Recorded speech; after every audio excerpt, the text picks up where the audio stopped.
Welcome to शिक्षा group .net में आपका स्वागत है। मैं रोहित पटेल। आज आपको फिर से क्षेत्रमिति या हम कहें मेंसुरेशन के चैप्टर में कुछ आपको समबाहु त्रिभुज से इम्पोर्टेंट क्वेश्चन लेके आया हूँ और उनको देखेंगे। पहला क्वेश्चन है हमारे पास कि समबाहु त्रिभुज का गुरुत्व केंद्र माध्यिका को दो भागों में बांटता है तथा उनमें से छोटा भाग ए है, तो त्रिभुज का क्षेत्रफल क्या होगा। अभी बात समझते हैं। हमने एक रेशियो लिख रखा है, इस रेशियो को समझते हैं। समबाहु त्रिभुज के लिए ये रेशियो काम करेगा। किस लिए? समबाहु त्रिभुज के लिए।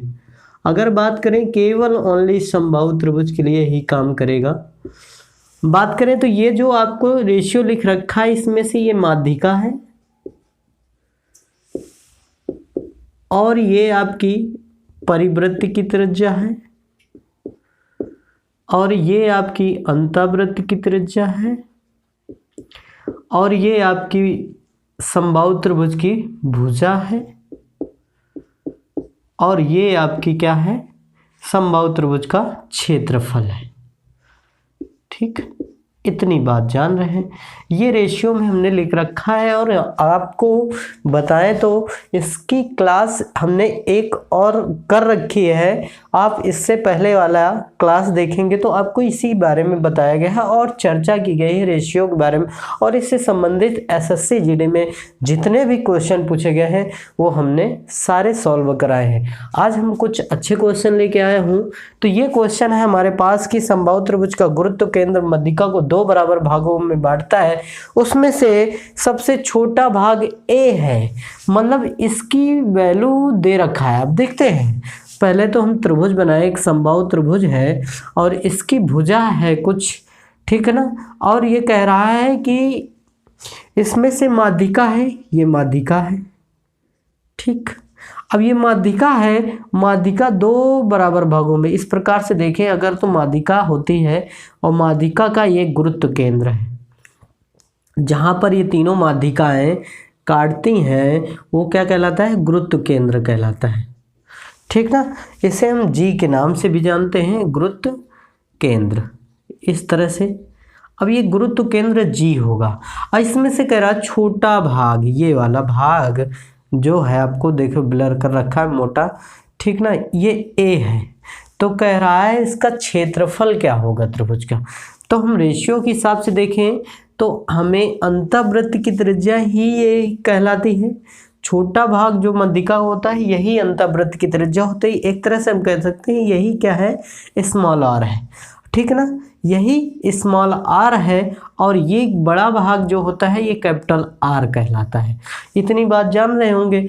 तो हम कहें अगर हम बात करें क्षेत्रफल और अंतःवृत्त की त्रिज्या में अनुपात क्या है, तो आप बताएंगे √3 आर स्क्वायर, और इधर हमारा ये हो गया क्षेत्रफल है, तो ये हमारा क्षेत्रफल है, तो ये हमारी क्या है? इधर त्रिज्या है। ठीक ना। और इस समय आर कितना होता है? 1 होता है। तो हम कहें जब ए रहा होगा, जब ए होगी तो ए का मल्टीपल कर दें। ए का मल्टीपल किया तो यहाँ पर क्या करेंगे? आर स्क्वायर की जगह हमें क्या रखना हुआ? ए स्क्वायर। तो सीधा सीधा आंसर आ गया, क्या आ जाएगा? 3√3 ए स्क्वायर और ए। तो हम कह सकते हैं जब त्रिज्या ए होगी तो उसका क्षेत्रफल 3√3 ए स्क्वायर होगा। इस तरह से आप आसानी से क्वेश्चन का आंसर बता सकते हैं। यदि किसी समबाहु त्रिभुज की प्रत्येक भुजा 14√3 सेंटीमीटर हो तो परिवृत्त का क्षेत्रफल ज्ञात कीजिए। अभी देखिए परिवृत्त का क्षेत्रफल पूछा, क्या कहा है कि किसी समबाहु त्रिभुज की प्रत्येक भुजा 14√3 है, 14√3। अब इसमें कहा गया इसके परिवृत्त की त्रिज्या ज्ञात कीजिए। इस तरह से ये परिवृत्त की त्रिज्या होगी, या हम कह सकते हैं ये परिवृत्त की त्रिज्या होगी। बात समझ में आ रही। तो ये बड़ा भाग होता है, देखें तो ये माध्यिका बन गई, तो ये छोटा भाग, ये बड़ा भाग। तो एक तरह से हम परिवृत्त की बात करें तो हम पहले भुजा और परिवृत्त में देखें अनुपात तो क्या है। तो आप कहेंगे भुजा जब और ये परिवृत्त की त्रिज्या। तो भुजा कितनी है हमें 14√3 दे रखी है। तो ये न लिखकर हम पहले लिखेंगे 2√3 अनुपात है, तब हमारी परिवृत्त की त्रिज्या कितनी है 2 है। तो हम कहें अगर इसको 14 बना दें तो कोई दिक्कत, 14√3 भुजा बनाना है √3। तो अगर इसमें 7 का मल्टीपल कर दें दोनों तरफ तो आसानी से सॉल्व हो गया, ठीक ना, दिख रहा है ना, 7 का हमने मल्टीपल किया दोनों तरफ तो ये हो गया 14√3 और इधर 7 दूनी 14। इसका मतलब है कि जब 14 आपकी परिवृत्त की त्रिज्या होगी तभी तो भुजा होगी 14√3। तो हम कह सकते हैं कि 14 क्या आ गया, हमारा कैपिटल R आ गया। अब हमें क्षेत्रफल निकालना है परिवृत्त का, तो पाई R स्क्वायर होता है, आप जानते हैं क्षेत्रफल। तो पाई कितना होता है, तो पाई होता है 22/7, ठीक ना, और इंटू R कितना निकला है 14 निकला है। तो आप मल्टीपल इस तरह से कर दीजिए, तो 7 दूनी 14 और 22 दूना 44 गुणे 14, इस तरह से आप आसानी से निकाल सकते हैं, ठीक ना, इस तरह से आसानी से नहीं। अब इसका मल्टीपल कर देंगे तो आपका क्षेत्रफल आ जाएगा। इस तरह से आसानी होगी आपको करने में। जैसे अगला क्वेश्चन है हमारे पास, अगला क्वेश्चन है 42 सेंटीमीटर भुजा वाले समबाहु त्रिभुज में बनने वाले अंतःवृत्त का क्षेत्रफल ज्ञात कीजिए। 42 सेंटीमीटर भुजा वाले, अब देखो हम फिर से आपको समझाने के लिए 42 लिखा, 42 सेंटीमीटर भुजा वाले, तो भुजा ए और क्या कह रहा, अंतःवृत्त का क्षेत्रफल निकाल लिए तो R। अब देखिए तो 42 ये होता है इस समय भुजा 2√3 और ये कितनी होती 1 होती। हमें यहाँ पर 42 बनाना है, भुजा क्या करना है 42 बनाना है। तो हम कितने का मल्टीप्लाई कर दें, तो हम कहें 14 से 42 होता है, तो इसका मतलब 1√3 लगाया तो 3 बन गया, 3 दूनी 6 हो गया एक तरह से। अब 7 का और मल्टीपल कर दें तो हो गया 42, देख लें 7 दूनी 14 और ये 3 बन गया तो 14 से 42, ठीक, इतने जितने को उधर मल्टीपल किया इतने का इधर कर दीजिए, हो गया आंसर। तो ये 42 हो गया और ये हो गया 7√3। हमें अंतःवृत्त की त्रिज्या निकल आई, क्षेत्रफल निकालने के लिए क्या करेंगे पाई R स्क्वायर, सिंपल सा फंडा। तो 22/7 इंटू 7√3 इंटू 7√3, ये एक 7 से एक 7 कट गया। अब ये बचा क्या, तो हम कहें 7 दूनी 14, एक बचा 7 दूनी 14 एक 15 इंटू कितना √3 कितना हो गया 3 हो गया। अब इसका मल्टीपल कर लेंगे आंसर आ जाएगा, 4 3 12, एक बचा 4 5 3 15, एक 16 और 3 एक 4 हो जाएगा, 462 सेंटीमीटर स्क्वायर आंसर हो गया। इस तरह से आप आसानी से सॉल्व कर सकते हैं, ठीक ना। अगला क्वेश्चन देखते हैं, बहुत इम्पॉर्टेंट रेशियो है और इससे बहुत सारे क्वेश्चन सॉल्व होंगे, अभी नहीं बाद में भी। हमने जो बड़े क्वेश्चन लाने हैं सीजीएल के लेवल के, उसमें भी इसका यूज हम करके दिखाएंगे, ठीक है। अगला क्वेश्चन है हमारे पास कि एक समद्विबाहु त्रिभुज का आधार 16 सेंटीमीटर है तथा अन्य प्रत्येक भुजा 10 सेंटीमीटर है, तो त्रिभुज का क्षेत्रफल ज्ञात कीजिए। देखिए सवाल क्वेश्चन बदलता हुआ अब समद्विबाहु त्रिभुज की बात कर रहा है, किसी समद्विबाहु त्रिभुज। समद्विबाहु त्रिभुज का मतलब होता है कि जिस त्रिभुज की दो भुजाएं बराबर हों, क्या हो, दो भुजाएं बराबर हों। इसका आपको हम बात करें कि ये जो उभयनिष्ठ कोण होता है, उभयनिष्ठ क्या कोण होता है, तो यानी कि जब दो बराबर भुजाओं के बीच का कोण होता है उसे उभयनिष्ठ बोलते हैं। और जब इस उभयनिष्ठ कोण से कोई शीर्ष लंब डाला जाता है तो डाले गए भुजा पर लंब भुजा को क्या कर देता है, समद्विभाजित कर देता है। तो ये 8 हो जाएगी, ये 8 हो जाएगी, और ये ऑलरेडी हमें कितनी 10 10 की दे रखी हैं। तो हम कहें 6 8 10 का ट्रिपलेट आपने पढ़ा होगा, 6 8 10। अब 6 8 होता है, 3 4 5 होता है, इस तरह से इनका मल्टीपल चलता रहता है, 3 दूनी 6, अभी 6 9, ऐसे ही इसका भी बदलता जाएगा, इसका भी मल्टीपल होता जाएगा। तो हम कह सकते हैं कि 8 और 10 तो पता है हमें, ये 6 हो जाएगी, पता है ना, ये 6 हो गई। अब हमें कुछ नहीं क्षेत्रफल निकालना है, तो हमें हाफ बेस इंटू एच करना है, बेस इंटू एच, ये फॉर्मूला बेसिक एकदम हर त्रिभुज का काम में आता है। तो देखें, तो अब आपको बेस कितना है 16 दे रखा है और एच कितना है 6, 2 से काटिए 3, 16 48 सेंटीमीटर।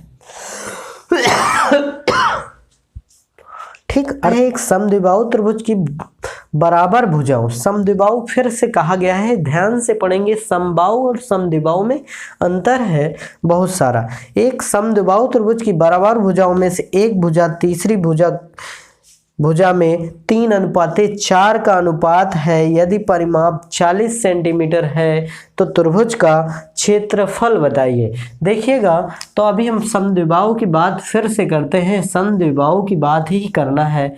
तो देखिए, समद्विबाहु बना लेते हैं। ये समद्विबाहु त्रिभुज है। इसमें कहा गया है कि जो बराबर भुजा और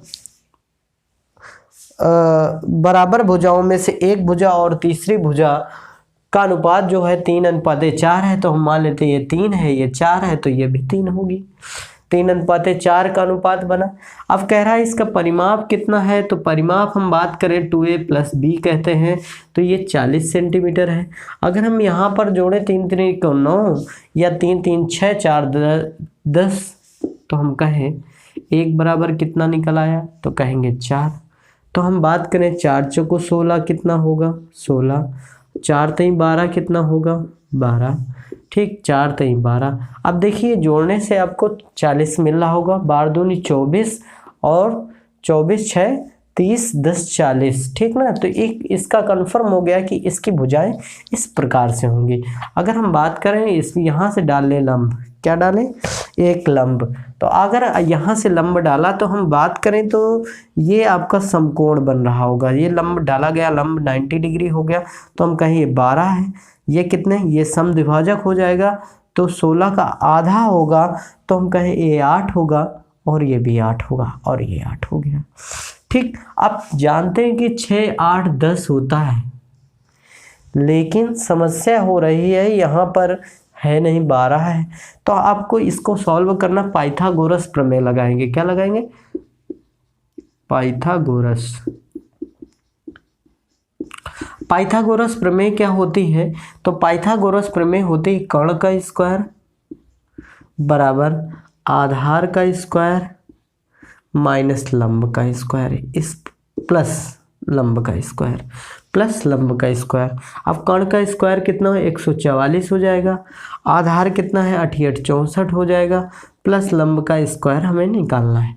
तो अगर हम घटा दे जाके उसमें, ये घट जाएगा जाके, तो कितना बचेगा, तो हम बात करें 64 0 4 4। अब देखिए 140 तो गया, तो 8 बचा बराबर l²। एक तरह से देखें तो हम बात करें तो L बराबर कितना आएगा, √80 आएगा। 16 5 80। अब 16 5 80 होता है, तो 16 को बाहर निकाल सकते हैं क्योंकि उसका 4 का मल्टीपल होता है, स्क्वायर में ही बाहर निकलता है करने में। तो कितना आ जाएगा, 4 आ जाएगा और 5 अंदर। तो मतलब ये लंब कितना, 4 √5। इस तरह से हमें लंब पता चल गया। तो अब आसानी से आप क्वेश्चन को सॉल्व कर सकते हैं। क्वेश्चन को सॉल्व कर सकते हैं आसानी से। क्या करेंगे, अब त्रिभुज का क्षेत्रफल निकालना है, तो half into base into H, इस तरह से। अब देखिए हाफ लिखा, बेस कितना है 16 है और लंब कितना है 4 √5। अब 2 से काट दें तो 8 आ गया, 8 चौको 32 √5 हो गया। कितना हो गया, 32 √5, ये सेंटीमीटर स्क्वायर। इस तरह से इसको सॉल्व कर सकते हैं आसानी से आप, नहीं तो फिर दिक्कत हो जाएगी। भुजा वाला लगाना हो तो उससे भी लगा सकते हैं। देखिए दूसरा तरीका हमारे पास एक है, आपको हमने फार्मूला बताया था कि b/4 √4a² -b², ये फार्मूला हमने बताया था और इसका यूज आप कर सकते हैं इस तरह से। नहीं तो आपको हमने कोई फार्मूले बेस पर क्वेश्चन नहीं बनाना है, सारे कॉन्सेप्ट बेस पर होंगे। इसी प्रकार हम कल आपको वर्ग, आयत, समचतुर्भुज, समलंब चतुर्भुज और इनके बारे में अब जानेंगे। अभी सब मिक्स अलग अलग पढ़ा रहा हूँ, समबाहु त्रिभुज, समलंब चतुर्भुज, ये सब अलग अलग पढ़ाएंगे। हमने विषमबाहु त्रिभुज पढ़ाया, आपको समकोण त्रिभुज पढ़ाया, समद्विबाहु त्रिभुज पढ़ाया, इस तरह से हमने पढ़ाया आपको। अभी ये अब वर्ग पढ़ाएंगे, आयत पढ़ाएंगे, समलंब चतुर्भुज, समबाहु त्रिभुज, समांतर चतुर्भुज, इस प्रकार। फिर इसके बाद हमारे पास वृत्त आएगा, गोला आएगा और बेलन आएगा, फिर इसके बाद मिक्स, सारा मिक्स होगा, शंख वगैरह सब मिक्स आएंगे। बहुत सारा बड़ा चैप्टर होता है मेंसुरेशन का। और फिर हम कल मिलते हैं अगले